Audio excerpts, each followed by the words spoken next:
أبدا لن أساعد الزلزال. حذر، كأني أحمل في كفي الوردة التي توبخ العالم. الأشياء الأكثر فداحة، قلب شاعر في حاجة قصوى إلى لغة، والأسطح القليلة المتبقية من خراب البارحة.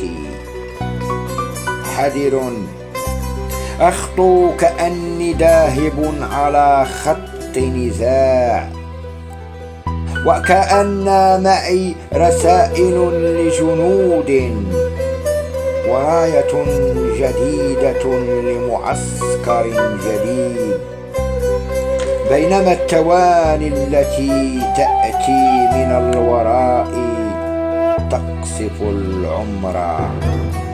هكذا بكثافة الرماد معدن الحروب الأولى، تصوغ التواني صحراءها الحقيقية، وأنا حذر أخطو نحوكم، وكأن السحب الأخيرة تحملني أمطارها الأخيرة. ربما يكون الماء سؤالا حقيقيا، وعلي أن أجيب بلهجة العطش.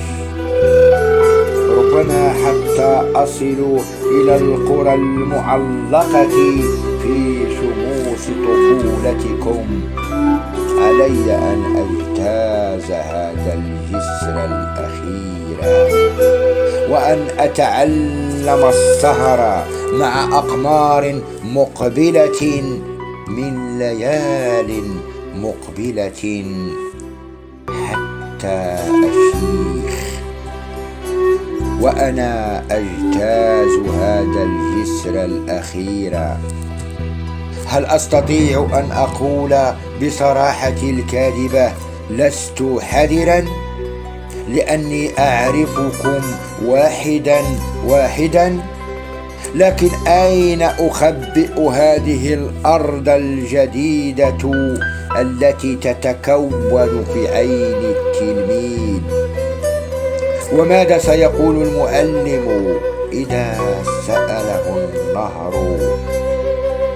حذر، ألوح من بعيد لأعوام بعيدة، وأعرف ببداهة أنني عما قريب سأذهب مع الأشياء التي تبحث عن أسمائها فوق سماء أجمل، ولن أساعد الزلزال. فقط سأقف لحظة أخرى تحت ساحة الميدان الكبيرة. هناك عربات تمر بطيئة كأنها تسير في حلم. هناك قطع غيم في الفضاء لا تشبه سرب الطائرات الخائفة. هناك امرأة تقترب من 5 مساء تنتظرني دون أن أعرف لماذا الآن أشبه الحب بكتاب التاريخ. أحب أحيانا أتوزع قبائل تتناحر على بلاد وهمية.